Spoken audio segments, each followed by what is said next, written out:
Hi friends, ఎలా ఉన్నారండి అందరూ? మేము చాలా బాగున్నాం. మీరు అందరూ బాగున్నారు అని అనుకుంటున్నాను.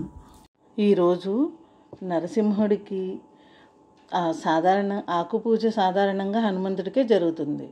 కానీ ఈ ఆలయంలో లక్ష్మీ నరసింహుడికి సైతం ఆకుపూజను ఎంతో విశేషంగా నిర్వహిస్తారు. నరసింహస్వామి ఉగ్రరూపంలో దర్శనమిస్తూ తన దేవేరితో కలిసి స్వయంభుగా కొలువు తీరని ఈ మహిమాన్వితమైన ఆలయమే పెన్నా అహోబిలం.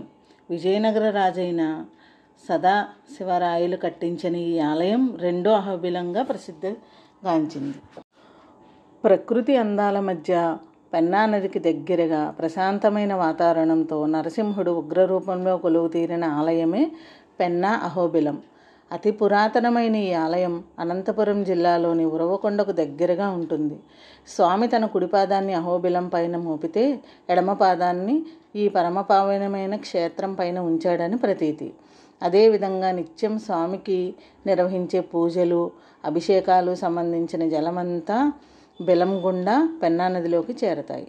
అందుకే ఈ క్షేత్రానికి పెన్నా అహోబిలమని, రెండో అహోబిలమని పేరు. తెలుగు రాష్ట్రాలతో పాటు కర్ణాటక వాసులు కూడా ఎక్కువగా దర్శించుకునే స్వామి ఇక్కడ స్వయంభుగా ఎలా కొలువు తీరాడంటే స్థల పురాణం.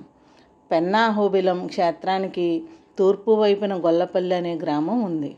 ఒకప్పుడు ఈ గ్రామంలోని ఓ గోవు ప్రతిరోజు ఇక్కడున్న బిలం వద్దకు వచ్చి పాలను వదిలేసేది.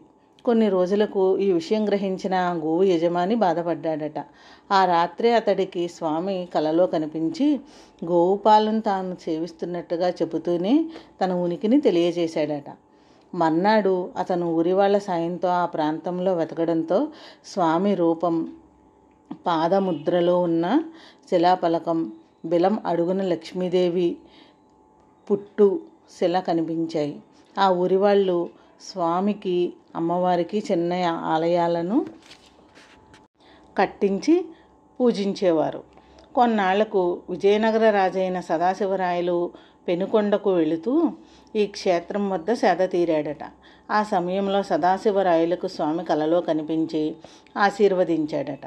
స్వామి అనుగ్రహంతో తన జైత్రయాత్ర విజయవంతంగా పూర్తి చేసిన సదాశివరాయలు తిరిగి వచ్చాక స్వామికి అక్కడ ఆలయాన్ని నిర్మించారని చెబుతారు.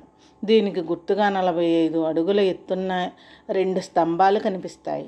ఇక్కడ ఇలా వెలసిన నరసింహస్వామి ఒకప్పుడు తన దేవేరితో కలిసి విహారానికి వెళ్ళినప్పుడు ఓ వరాహం కనిపించడంతో దాన్ని సంహరించాడట.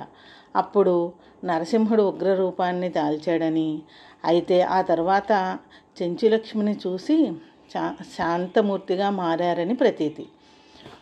కోర్కెలు తీర్చే ఉద్భవలక్ష్మి. పెన్నా అహోబిలం క్షేత్రంలోకి అడుగు పెట్టగానే ఉగ్ర నరసింహుని పెద్ద విగ్రహం స్తంభాన్ని చీల్చుకుని వస్తున్నట్టుగా ఆ పక్కనే ప్రహ్లాదుడు హిరణ్యకశిపుడితో కలిసి కనిపిస్తుంది. ఇక పూర్తిగా రాతి కట్టడంతో నిర్మించిన ఈ ఆలయంలో స్వామితో పాటుగా కొలువు తీరిన ఉద్భవలక్ష్మిని పూజిస్తే కోరిన కోర్కెలు నెరవేరుతాయని నమ్మకం. అమ్మ ఆలయానికి సమీపాన చిన్న కోనేరు కూడా ఉంటుంది. వేసవిలో ఎండలు మండుతున్నా ఆ కోనేటి నుంచి నీరు ఉబుకుతూ ఉండటం విశేషం.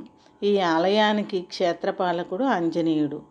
అలాగే లక్ష్మీ నరసింహస్వామి ఆలయ ముఖద్వారానికి ఉత్తర దిక్కున చెన్నకేశవ స్వామి ఆలయం కనిపిస్తుంది. నరసింహునికి చేసే ఏ ఉత్సవాలైనా చెన్నకేశవ ఆలయం నుంచే ప్రారంభమవుతాయి. అదేవిధంగా వైష్ణవాలయాల్లో ఆకుపూజ పెద్దగా చేయరు. కానీ ఇక్కడ స్వాతి నక్షత్రం రోజుతో పాటు ప్రతి శనివారం ఆకుపూజ చేస్తారు. ఈ పూజను నిర్వహించడం వల్ల అమ్మవారు భక్తుల విన్నపాలు స్వామికి చేరవేస్తుందని అంటారు. ఈ ఆకుపూజ కాకుండా నృసింహ జయంతి, ధనుర్మాసం తదితరులను పురస్కరించుకుని విశేషమైన పూజలు చేస్తారు. ఎలా చేరుకోవాలంటే ఈ ఆలయం అనంతపురం నుంచి 40 కిలోమీటర్ల దూరంలో ఉంటుంది. రైల్లో వచ్చేవారు అనంతపురం రైల్వే స్టేషన్లో దిగితే అక్కడ నుంచి ఆలయానికి చేరుకునేందుకు బస్సులు, ప్రైవేటు వాహనాలు ఉంటాయి. గుంతకల్లు నుంచి ఉరవకొండ మీదుగా కూడా బస్సుల్లో ఆలయానికి రావచ్చు. మా కంటెంట్ మీకు నచ్చితే మా గీతాంజలి ఛానల్ని తప్పకుండా సబ్స్క్రైబ్ చేయండి. మీ ఫ్రెండ్స్కి ఫ్యామిలీ మెంబర్స్కి షేర్ చేయండి.